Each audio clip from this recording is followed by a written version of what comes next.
Yes, our topic is speed. You would have seen this speedometer in your daily life, in different vehicles, in different designs. And it is a matter of fascination for most of us.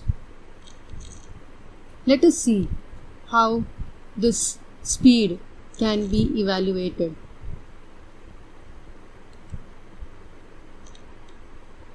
What is speed? It is a physical quantity that is used for measuring the rate of motion. That is, how fast an object is moving. If you want to calculate that, you need a unit of measurement which is called as speed. Its formula is distance divided by time. That is, the distance that is travelled by the object divided by the time taken for travelling that distance gives you speed. And so, the unit of measurement of speed is meter per second. For measuring speed, we do not mention the direction in which the object is moving. And so, we do not need to specify its direction, but we need to specify only the amount of speed with which the object is moving. And so we call speed as a scalar quantity. So a scalar quantity is a physical quantity which has magnitude but no direction. Magnitude means the unit of measure, the amount of measurement, and direction is specified using the negative or positive values. And here we are mentioning only the magnitude, and so speed is a scalar quantity. If an object is travelling in different speeds, and we need to know right from the beginning of the journey till the end of the journey what was the average speed of the object, the formula for that is total distance divided by total time. Using this information, let us see a few examples. A dog walks 20 km in 4 hours. Find his speed. Now the distance travelled by the dog is 20 km and the time taken is 4 hours.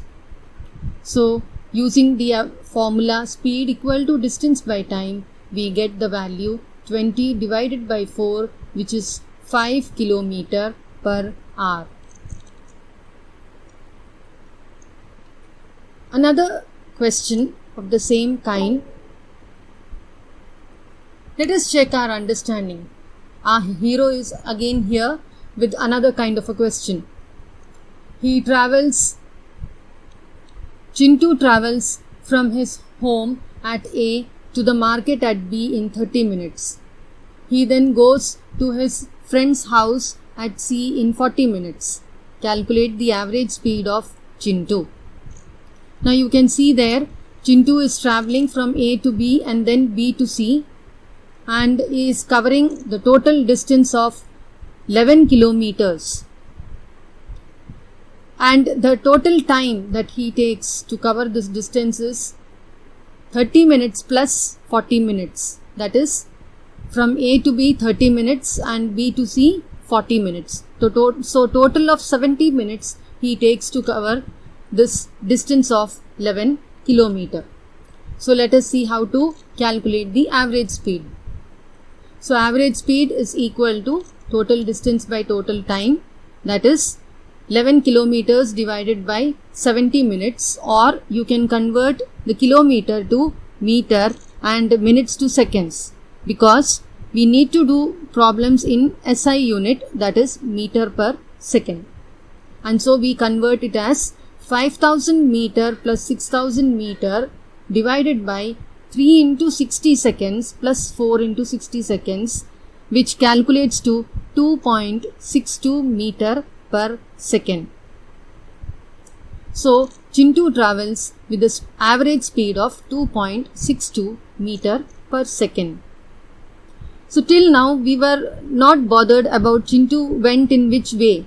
Only thing we talked about the distance he has travelled and the time he took for travelling that distance. So what do you think? If you add the direction with this speed, what will happen? We shall see in the next session.